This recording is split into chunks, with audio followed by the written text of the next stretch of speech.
Throughout the semester, we're going to be spending a lot of time looking at graphs and generating graphs and analyzing data that we collect in the lab. So it's important that we learn some skills for generating graphs, and we're going to go ahead and do that by beginning to learn how to plot a position versus time graph and analyze that graph and what it means, right?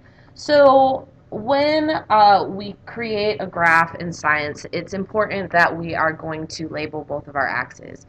So in this case, we're going to start with position versus time graph. So on the y-axis, we're going to put D for displacement or position, or we could use R, or S, or X, or Y, whatever variable that you're using to represent your position.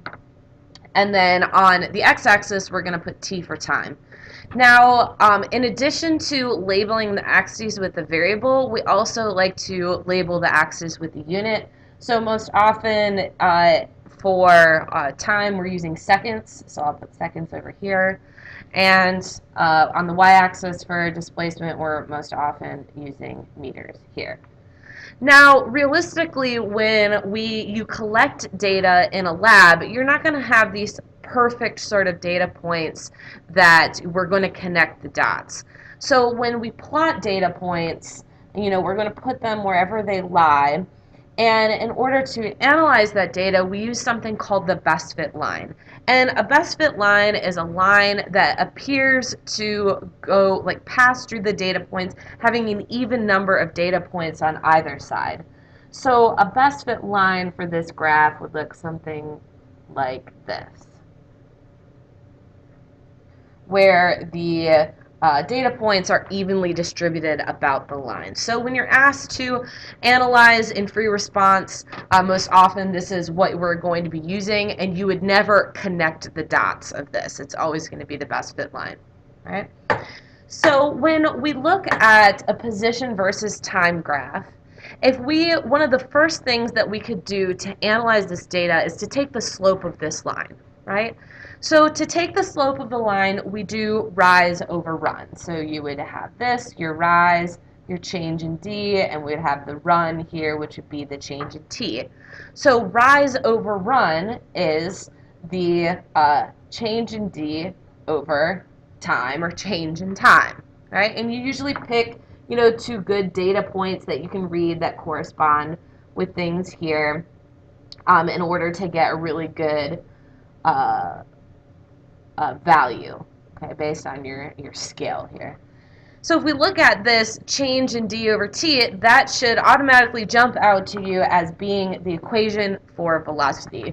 So by analyzing this information and just understanding what the idea of slope is, I know that the slope of a position versus time graph gives me the velocity. Right? So let's say that we have an object that is stopped and it's not moved at all, right? So if an object is not moving, its velocity would be equal to 0 meters per second, correct? And so I said that slope is a velocity. So something that has a slope of 0 would have a flat line like this. So if I wanted to represent a graph, and I'll just draw a rough sketch here. We've got distance and we have time, or displacement and time. And let's say someone is standing at a position of 5 meters. Every single second, they would remain at that 5-meter location. They would not be moving, and therefore we'd have a nice flat line, and the slope of that would be 0. And so that is a graph that would represent someone who is standing still. And again, we could position that really anywhere. Just as long as the slope is 0, that means the object is stopped. Now, we can also have a positive constant velocity or a negative constant velocity.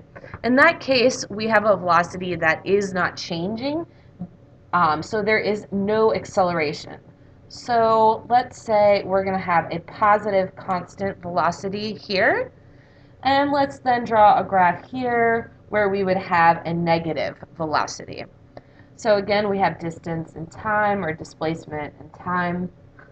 And if you are going to have a positive slope, that would be something that would be going up, right? So This is an example of a position versus time graph in which you have a positive constant velocity.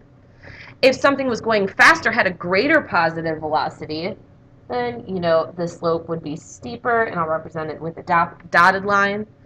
And if you had something that was going slower than this original one, then you would have something with a slope that's less, and I'll represent that with like little boxes here. Right? So this slope would be less than this slope, and this slope would be greater than this slope, and so you can see the relative velocities just based on looking at their slopes. Now, we can also look here in this example where we have a negative velocity, and essentially a negative velocity means you're just moving backwards, right?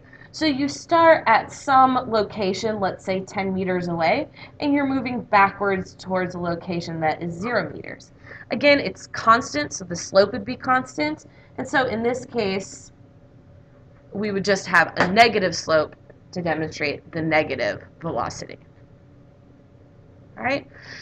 Now, let's go ahead and look at the idea of when an object is actually accelerating. What does a position versus time graph look like for an object that's accelerating? If we note here, for every time interval, the slope is exactly the same. So the change in your position for every time interval is going to be the same. So in the first second, let's say it's 1 meter. Then in the second second, it's another meter. And the third second, it's another meter. So your change in position relative to time is the same. However, if you're accelerating, that means that you're going faster. So that means in the first second, you might only go a meter. But in the second second, maybe you go 5 meters. In the third second, maybe you go 10 meters. And that's why we generated our motion diagrams where our, dots got progressively further apart. So if I was going to plot that on a position versus time graph, right? In the first second, maybe I only traveled 1 meter, right? But in the second second, let's say I traveled, 4 meters and then 5 meters. And so essentially what we end up having here is we have a curve, right? And so a position versus time graph, when we see there is a curve, that means that it is accelerating. There's some sort of acceleration going on, right? Now, in any moment in time, there is a line that is tangent to this curve.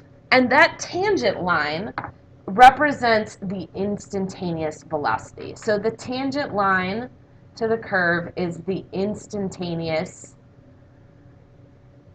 velocity.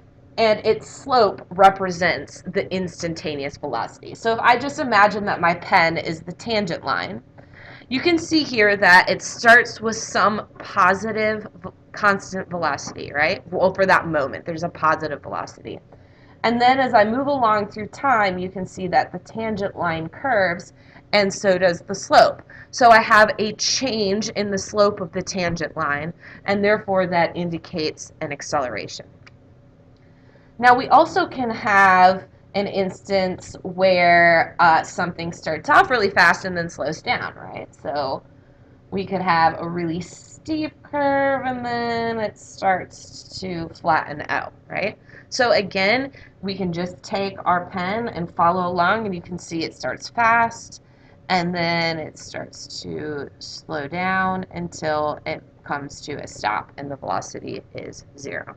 All right, so that is graphs, looking at graphs of position versus time and how they relate to both velocity and acceleration.